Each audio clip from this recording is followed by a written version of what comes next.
प्रश्नावली 5.1 समांतर श्रेणी का प्रश्नावली 5.1 है, जिसको एपी भी बोला जाता है। इसका जो पहला क्वेश्चन दिया गया है कि निम्नलिखित स्थितियों में से किन स्थितियों में संबंध संख्याओं की सूची एपी है और क्यों? प्रत्येक किलोमीटर के बाद का टैक्सी का किराया जबकि प्रथम किलोमीटर के लिए किराया 15 है और प्रत्येक अतिरिक्त किलोमीटर के लिए किराया 8 रुपया है। देखिए, ये जो क्वेश्चन है वर्ड प्रॉब्लम है, तो बच्चों को लगता है कि ये क्वेश्चन जो होते हैं ना हार्ड होते हैं, लेकिन ऐसा बात नहीं है।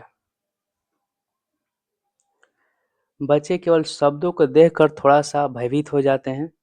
शायद आप भी भयभीत हो गए हैं कि ये क्वेश्चन जो है ना बहुत ही डिफिकल्ट है, हार्ड है।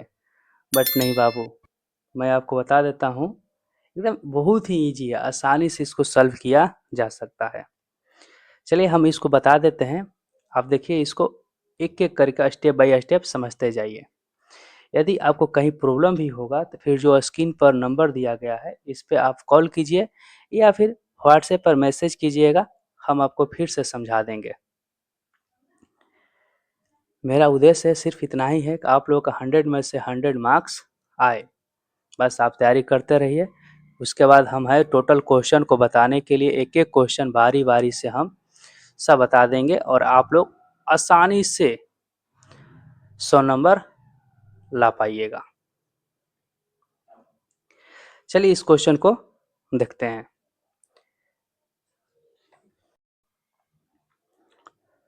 प्रश्नावली 5.1 प्रत्येक किलोमीटर के बाद का टैक्सी का किराया जबकि प्रथम किलोमीटर के लिए किराया 15 रुपया है और प्रत्येक अतिरिक्त किलोमीटर के लिए किराया 8 रुपया है। देखिए इसका सॉल्यूशन।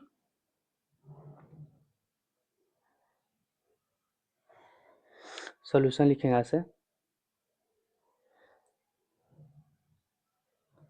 प्रथम किलोमीटर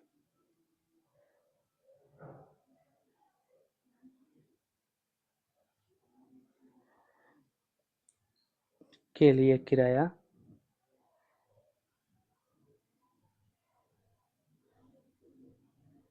किराया 15 रुपया और अतिरिक्त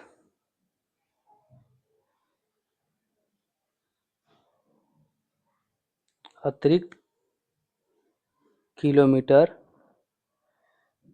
के किराया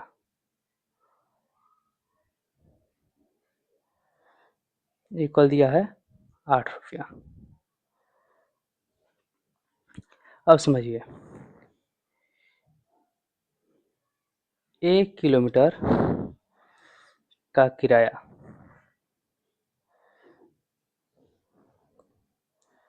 किराया 1 किलोमीटर का जो किराया होगा 15 रुपया होगा। अब कोई व्यक्ति मानकर चलिए कि 2 किलोमीटर चलेगा तो फिर उसका किराया कितना बनेगा? तब तो फिर यहाँ पर बनेगा उसका 15 पहला किलोमीटर के लिए और दूसरा किलोमीटर के लिए 8 रुपया और ऐड हो जाएगा उसमें, अर्थात टोटल उसको 23 रुपया देना पड़ेगा। अब मानकर चलिए कोई व्यक्ति जब 3 किलोमीटर चल दिया तब फिर क्या होगा बताइए? तब वहाँ पर हो जाएगा 15 किलोमीटर पहला का, दूसरा का 8 और फिर तीसरा का भी 8। बोला गया है कि पहला के केवल 15 रुपया है, उसके बाद के जितना भी चलेगा वो 8 रुपया एक्स्ट्रा उसको और देना पड़ेगा। इन टोटल कितना हो जाएगा यहाँ से? तो 31 रुपया हो जाएगा। फिर मानकर चलिए यहाँ से कोई 4 किलोमीटर चल दिया तब फिर किराया कितना हो जाएगा? 15 फिर उसके बाद में 8 और 8 और फिर से 8 4 किलोमीटर तब हो जाएगा उसका 39 रुपये किराया। समझ में आया? इसका मतलब ये हुआ कि जो हम लोग का श्रृंखला बनेगा, श्रृंखला कैसे बन जाएगा, तो पहला जो होगा 23, सॉरी पहला जो होगा 15, उसके बाद में 23, उसके बाद में 31, उसके बाद में फिर 39, ऐसे ही डॉट डॉट डॉट डॉट चलते जाएगा। तो अब यहाँ से हम लोग का जो A1 का वैल्यू निकलेगा वो कितना हो जाएगा 15, A2 का जो वैल्यू हो जाएगा 23 और A3 का जो वैल्यू होगा वो कितना होगा 31, A4 का जो हो जाएगा 39। आप जानते हैं बाबू कि एपी में कब कोई संख्या होता है, जब वो लगातार मतलब कि प्रत्येक पदों का संख्या प्रत्येक पदों का अंतर एक समान हो।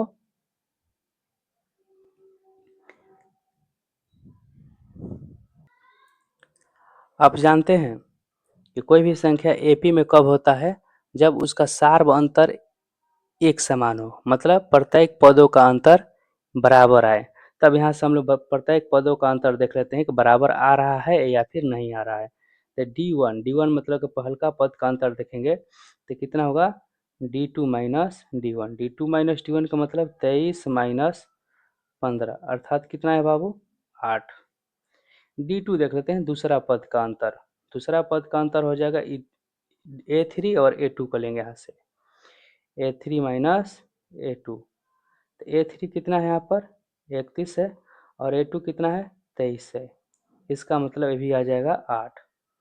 और D3 निकालते हैं तो फिर वैल्यू कितना आएगा इसका मान देख लेते हैं, यहाँ पर आ जाएगा A4 और माइनस कितना हो जाएगा A3, A4 का वैल्यू 39 और A4 का वैल्यू सॉरी A3 का वैल्यू 31, तो वैल्यू कितना आ जाएगा इसका भी 8। देखिए तीनों कंडीशन में 8 8 8 आ गया है ना, इसका मतलब यह एपी में, यहाँ लिख लेंगे, यहाँ सार्वंतर एक समान है,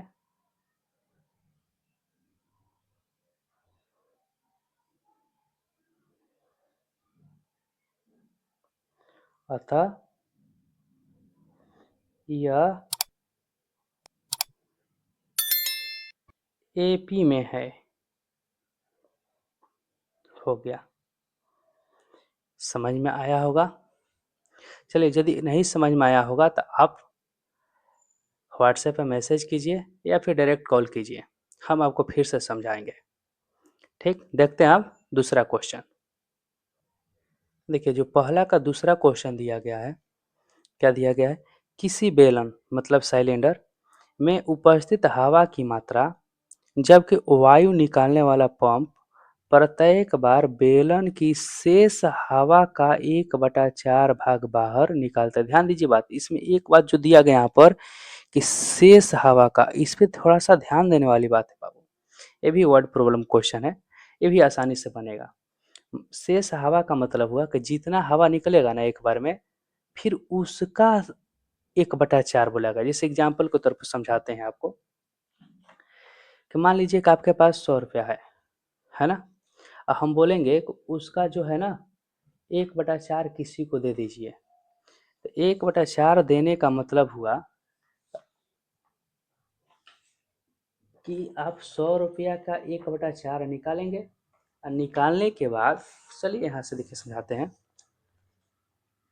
मान लीजिए आपके पास 100 रुपया है और काम किया आपके 100 रुपया का 1/4 किसी को दे दिए, तो 1/4 देने का मतलब हुआ कि 25 रुपया आप उसको दे दिए। तो अब 25 रुपये दे, अब बोला गया कि शेष, यहाँ बोला गया ना कि शेष हवा का फिर 1/4, तो अब क्या होगा, आपके पास पहले से 100 रुपया था, अब उसमें से जब 25 रुपये दे दिए तो बचे कितना 75 रुपया। अब अगला बार बोला जाएगा कि फिर आप 1/4 दीजिए, तो अभी जो शेष बच गया इसका 1/4 देना पड़ेगा, मतलब 75 का 1/4 अब देना पड़ेगा आपको। तो लगभग लगभग जो आएगा आपका वैल्यू 18 रुपया समथिंग होगा कुछ, है ना, 3/4 हो जाएगा, इतना रुपया आप दीजिएगा शेष का। फिर अब उसके बाद घटाइएगा, फिर उसके बाद देना होगा 1/4 तब निकलिएगा, मतलब बार बार क्या होगा ना इसका वैल्यू कम होते चला जाएगा। सेम इसी तरीका से ये क्वेश्चन बनेगा। चलिए यहाँ से समझाते हैं इसको। तो सबसे पहले इस क्वेश्चन को बनाने के लिए हम लोग क्या करेंगे कि यहाँ पर इसको मान लेंगे, क्योंकि कुछ दिया नहीं कि कितना यहाँ पर उसका वैल्यू है, कितना नहीं है। तो सबसे पहले मानेंगे इसमें कि जो सिलेंडर में हवा भरा है वो कितना भरा है, x है। क्या मान लेंगे, x के बराबर मान लेंगे। यहाँ लिखते हैं, माना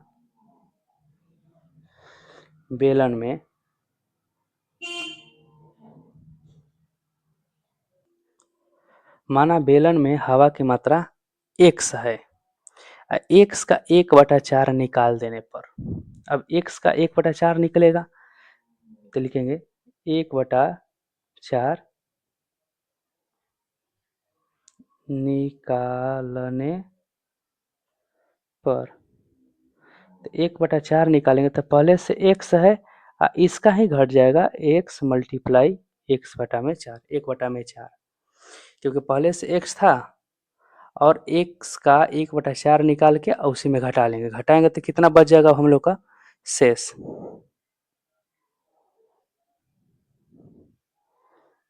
हवा। घटाने के बाद शेष हवा हम लोग का कितना बचेगा, तो x माइनस x/4। अब इसके बटा मान लेंगे कि 1 है, तो घटाएंगे तो कितना हो जाएगा, एलसीएम ले लेंगे 4 लघुत्तम, तो यहाँ पर हो जाएगा 4x माइनस x, अर्थात बचेगा कितना 3x/4।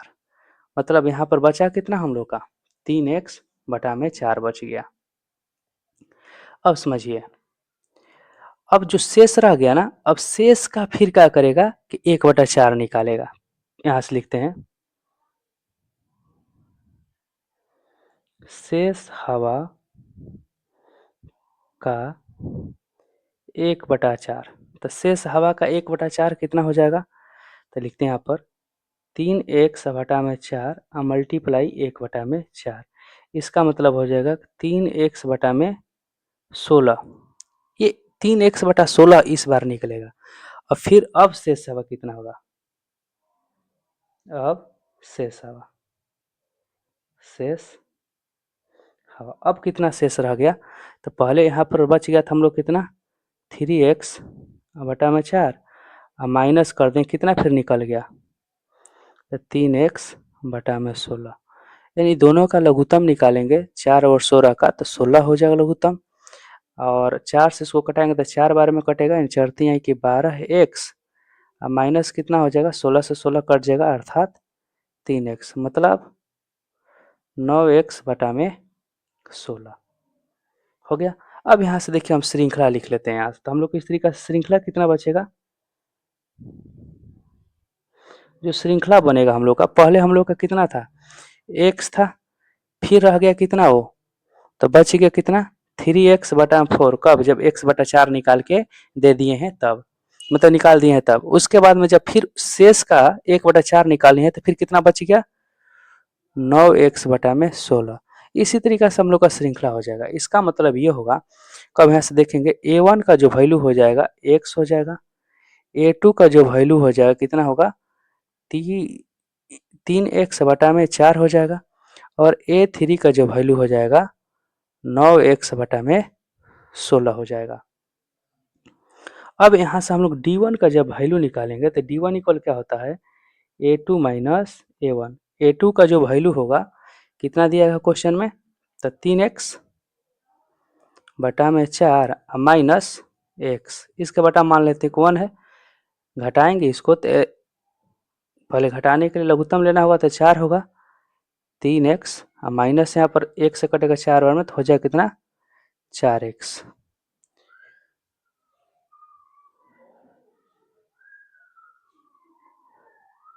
मतलब माइनस x बटा में बचेगा 4।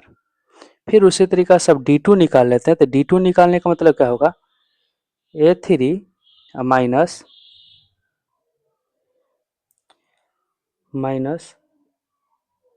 a2, तो a3 का वैल्यू कितना है हम लोग का 9x/16, और a2 का वैल्यू 3x/4।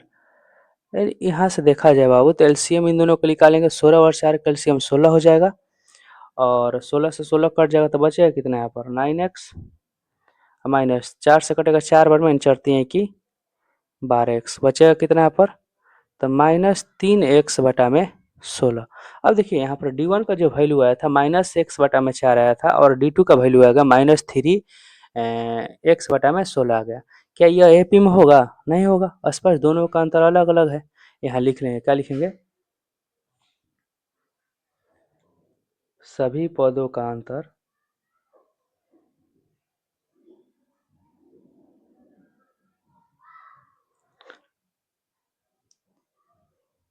अलग अलग है, अलग अलग है, इसलिए यह AP में नहीं है।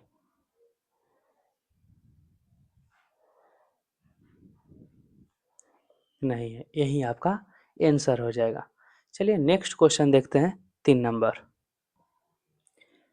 तीसरा नंबर जो क्वेश्चन है दिया है, प्रत्येक मीटर की खुदाई के बाद एक कुआं खोदने में आई लागत, जबकि प्रथम मीटर खुदाई की लागत 150 है और बाद में प्रत्येक मीटर खुदाई की लागत 50 रुपया बढ़ती जाती है। देखिए पहला क्वेश्चन जैसा सेम है, उसमें भी दिया था ना कि 15 रुपया पहला किलोमीटर का है और उसके बाद का जो किलोमीटर चल रहा था तो कितना 8 रुपया बढ़ते जा रहा था, तो सेम उसी तरीका से भी बनेगा। मतलब पहला किलोमीटर का जो होगा, सॉरी पहला किलोमीटर नहीं, किलोमीटर नहीं दिया इसमें, खोदने के लिए दिया गया है ना, पहला मीटर दिया गया, पहला मीटर जो खुदाई है उसके लिए 150 रुपये हो जाएगा, दूसरा मीटर के लिए जो होगा तो 150 प्लस और रुपये एक्स्ट्रा 50 रुपये लग जाएगा दूसरा मीटर के लिए। चलिए इसको भी सॉल्व करते हैं, यहाँ से लिखते हैं, यहाँ से प्रथम लिखते हैं, यहाँ सॉल्यूशन इसका देखिए,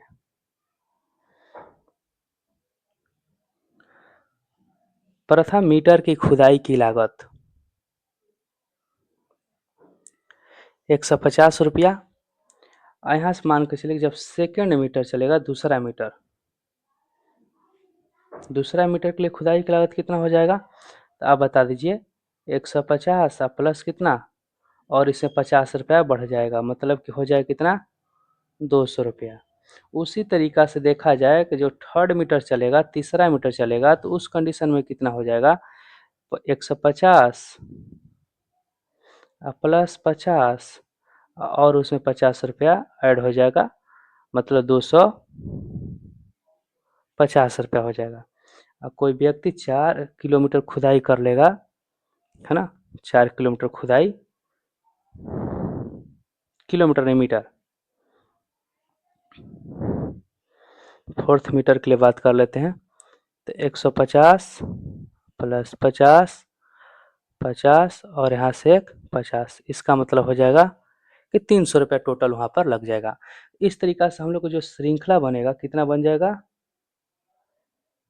श्रृंखला जो हो जाएगा, श्रृंखला होगा हम लोग का 150 फिर 200, 250 और 300, अब बढ़ते जाएगा इसी तरीका से। अब यहाँ से लिखेंगे A1 का जो वैल्यू होगा कितना हो जाएगा, 150, A2 का जो वैल्यू होगा 200 और A3 का जो वैल्यू होगा 250 और A4 का जो वैल्यू होगा 300। तो हम लोग सार अंतर देखेंगे ना कि सबका बराबर है कि नहीं, तो सार अंतर चेक किया जाए। सार अंतर जो है इसका, सार अंतर D1 इक्वल, तो D1 इक्वल क्या होगा, A2 माइनस A1, मतलब 200 और माइनस 150 बराबर 50। फिर D2 देख लेते हैं दूसरा पद के लिए, तो इसका हो जाएगा A3 माइनस A2, अर्थात 250 माइनस कितना होगा बाबू, A2 का वैल्यू 200 दिया है तो इसका वैल्यू 50 है। ये प्रत्येक कंडीशन में बराबर आ रहा है, यहाँ से ही पता चल रहा था 50 50 50 बढ़ रहा था, डायरेक्ट लिख सकते थे कि ये AP में, बट इस तरीका से सॉल्व कर लेंगे तो अच्छा रहेगा। D3 देख लेते हैं, D3 के लिए कितना हो जाएगा, A4 माइनस A3, अर्थात 300 माइनस 250, वैल्यू आया 50। लिखेंगे यहाँ पर प्रत्येक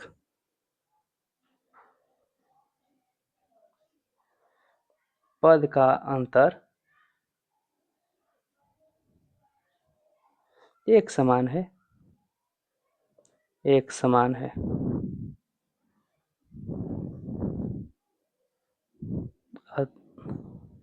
अतः यह एपी में है। समझ में आया होगा? चलिए, नहीं समझ में आया होगा तो फिर आप मैसेज कीजिएगा व्हाट्सएप पे, या फिर डायरेक्ट कॉल करके भी पूछ लीजिएगा, हम बता देंगे। स्क्रीन पर नंबर दिया गया। हाँ, चैनल को सब्सक्राइब कर लीजिए, लाइक कर दीजिए और अपने दोस्तों के पास वीडियो शेयर कीजिए, ताकि आपके दोस्त भी पढ़ें और आप भी पढ़िए। ठीक, देखते हैं हम लोग नेक्स्ट क्वेश्चन नंबर 4। चौथा नंबर जो क्वेश्चन दिया गया खाते में प्रत्येक वर्ष का मृतधन, जबकि 10,000 रुपये की राशि 8% वार्षिक ब्याज की दर से चक्रवृद्धि ब्याज पर जमा की जाती है। सबसे पहले तो चक्रवृद्धि ब्याज समझिए आप क्या होता है। चक्रवृद्धि ब्याज समझना जरूरी है, क्योंकि इसमें चक्रवृद्धि ब्याज, देखिए साधारण ब्याज और चक्रवृद्धि ब्याज में थोड़ा सा अंतर है। जैसे मान कर चलिए कि किसी व्यक्ति के पास 1,000 रुपया है ना, और उसको हम बोलते हैं कि 10% के रेट पर वो किसी को उधार दे देता है। तो उधार दिया तो इसका पहला साल का जो ब्याज मिलेगा, पहला वर्ष का ब्याज होगा, कितना होगा? तो 1,000 का 10%, 10% का मतलब 10 बटा में 100, तो 10 10, फिर 10 एगो ई जीरो कट जाएगा, मतलब होगा कि 100 रुपया। फिर उसी तरीका से दूसरा वर्ष का ही ब्याज हम पूछ लेंगे। दूसरा वर्ष का ही ब्याज सेम 1,000, उसका फिर 10% निकालेंगे, तो फिर 10 कट जाएगा, मतलब यहाँ पर हो जाएगा 100 रुपया।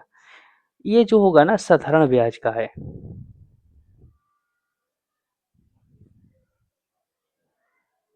साधारण ब्याज जो होता है ये प्रत्येक साल बराबर बराबर मिलता है, लेकिन वही चक्रवृद्धि ब्याज की हम बात करें तो चक्रवृद्धि ब्याज में वो ब्याज भी ऐड हो जाता है। मतलब इस तरीका से हो जाता है, तो पहला साल का कोई व्यक्ति तो है 1,000 रुपया उधार लिया, लेकिन 10% पे लिया है और नहीं चुकाता है, तो पहला साल के जो ब्याज बनेगा, पहला साल का ब्याज कितना बनेगा? तो 10% इसका निकाल लेते हैं, 100 रुपया। अब वो जो ब्याज जब नहीं देगा ना, तो इसका मतलब उसका जो उधारी पैसा है वो पैसा कितना हो जाएगा? 1,000 तो था पहले से, और उसमें 100 रुपया ऐड कर देंगे, मतलब 1,100 रुपया उसका उधारी पैसा हो गया। और जब उसको अगला बार फिर ब्याज देना पड़ेगा दूसरा साल में, दूसरा वर्ष में, तो दूसरा वर्ष में जब ब्याज देगा तो 1,100 रुपया पर ब्याज देगा। इस पे 1,100 पर ब्याज देगा, मतलब 1,100 का 10% देगा वो। 10% 1,100 कितना हो जाएगा? 10 कट जाएगा, ये तो होगा कितना? 110 रुपया। मतलब 110 रुपया दूसरा साल में ब्याज देगा। और वही साधारण ब्याज से बस जितना पैसा लिया था उसी का 10% निकाल निकाल के दे रहा था। फिर इसमें मान के चलिए साधारण ब्याज में तीसरा साल भी देगा ना तो 100 रुपया देगा, लेकिन इसमें चक्रवृद्धि ब्याज में बात कर लेते हैं। चक्रवृद्धि ब्याज में फिर पैसा ये नहीं दिया यदि 110 रुपया, तब उसका टोटल पैसा कितना हो जाएगा? पहले से था कितना? 1,100, अब प्लस और 110 रुपया ऐड कर देंगे, तो इसका मतलब हो जाएगा 1,210 रुपया। अब वो जब तीसरा साल में ब्याज देगा तो 1,210 रुपया पे ब्याज देगा, मतलब 1,210 का 10% निकाल लेंगे तो हम लोग का आएगा कितना वैल्यू? 121 रुपया ब्याज आ जाएगा। अब समझिए बात, पहला साल ब्याज कितना दिया चक्रवृद्धि ब्याज में? 100 रुपया। दूसरा साल में 110 रुपया। तीसरा साल में 121 रुपया ब्याज दिया। मतलब इस तरीका से प्रत्येक साल उसका ब्याज क्या होगा? बढ़ते जाएगा, तो कभी एपी में होगा ही नहीं। ये एपी में होगा, साधारण ब्याज पे यदि रहता तो वो एपी में हो जाता, लेकिन इसमें एपी में, चक्रवृद्धि ब्याज में एपी में नहीं होगा। चलिए, जो मैथ दिया गया है उसके अनुसार हम लोग बना के देखते हैं। आपको समझ में आया होगा? चलिए इसको समझाते हैं, देखते हैं। अब इसमें क्वेश्चन में दिया गया हम लोग का मूलधन दिया गया, कितना लिया है इसमें? 10,000 दिया गया है ना। यहाँ लिखेंगे सॉल्यूशन। मूलधन कितना दिया है इसमें? तो 10,000 दे दिया है।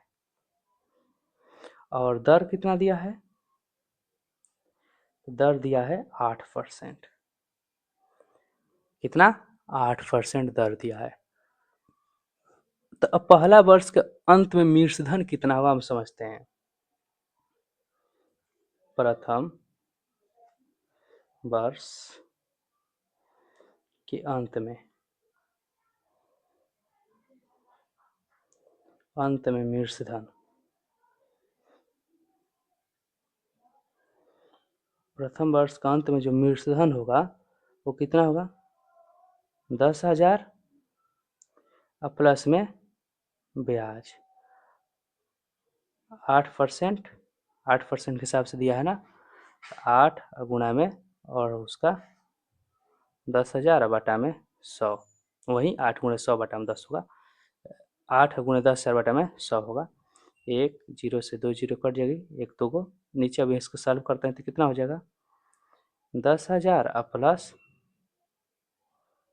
800 अर्थात 10,800। यानी पहला साल के अंत तक उसका मूलधन कितना होगा? 10,800 होगा। ये देखिए जो मूलधन होता है ना बाबू, यहाँ लिख देते हैं फॉर्मूला। मूलधन इक्वल होता है मूलधन प्लस में ब्याज। इसी फॉर्मूला पर हम वहाँ पर लिखे हैं। मूलधन को जस का तस लिख दिए, अब ब्याज अभी जस्ट आपको बताएं कि जितना परसेंट रहता है उसको निकाल लेते हैं। तो 10,000 दिया था तो 10,000 का 8% निकाले हैं, मतलब 10,000 गुणा में 8 बटा में 100 लिखे हैं, इसको सॉल्व किए हैं। अब यहाँ से लिखेंगे दूसरा वर्ष के ब्याज, दूसरा वर्ष का अंत तक, दूसरा वर्ष के अंत में मूलधन।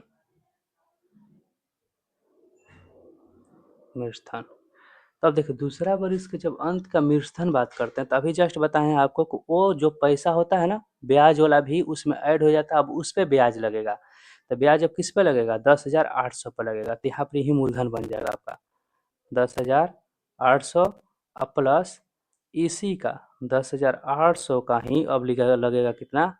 8% उसको देना पड़ेगा, मतलब 2 जीरो से 2 जीरो कट जाएगा। इसका मतलब होगा कि 10,800 प्लस इसको गुना करेंगे तो कितना हो जाएगा? होगा आपका 864। जोड़ देते हैं तो जोड़ने पर वैल्यू हो जाएगा आपका 1166 अब फिर उसी तरीका से निकालेंगे तीसरा वर्ष का अंत में, तीसरा वर्ष के अंत में मूलधन। तीसरा वर्ष के अंत में जब मूलधन होगा अब इसका फिर 8% देना पड़ेगा, मतलब कि 1166 प्लस में फिर 1166 का 8%।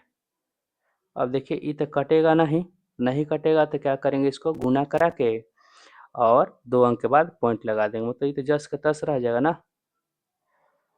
प्लस इसका जब वैल्यू निकालेंगे इन दोनों को मल्टीप्लाई कर देते हैं, मतलब गुना करा देते हैं और 2 अंक के बाद 2 को बटा में क्या है? 2 को जीरो है तो 2 अंकों के बाद दशमलव लगा देंगे। 2 अंकों के बाद जब दशमलव लगाएंगे पहले गुना कराते हैं 12 5 9 7.12 हो जाएगा। हाँ दोनों को जब जोड़ेंगे तो होगा कितना? 0.12 इधर हो जाएगा, उसके बाद में 7 9 5 2 1। अब यहाँ से हम लोग श्रृंखला लिख लेंगे।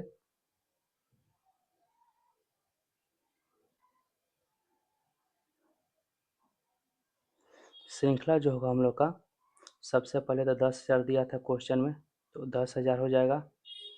उसके बाद जो दिया गया था आया हम लोग का पहला साल का अंत में कितना आया था? 10,800। उसके बाद फिर 11,664 और उसके बाद में 12,5,9,7.12। इसका मतलब A1, A2, A3 और A4 दिया। अब यहाँ से हम लोग निकालेंगे D1 सार्वंतर। D1 का जब वैल्यू निकालेंगे तो A2 माइनस A1 हो जाएगा। तो A2 माइनस A1 का मतलब होगा, यहाँ से घटाइए, A2 कितना है 10,800 माइनस 10,000 बचेगा कितना 800। फिर जब D2 निकालेंगे तो D2 कितना हो जाएगा, यहाँ से A3 माइनस A2। तो A3 का जो वैल्यू होगा 1,1,6,6,4 माइनस 10,800, अर्थात कितना बचेगा यहाँ से तो 864। देखिए यहीं पर D1 और D2 दोनों का ही अलग अलग वैल्यू आ गया, तो फिर कैसे ये AP में होगा, AP में नहीं होगा। इसका मतलब यहाँ पर लिख लेंगे, अतः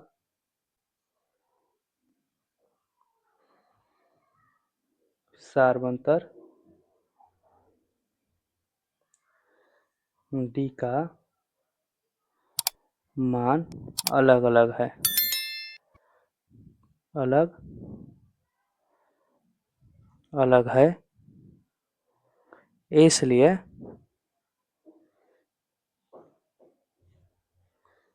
यह AP में नहीं है।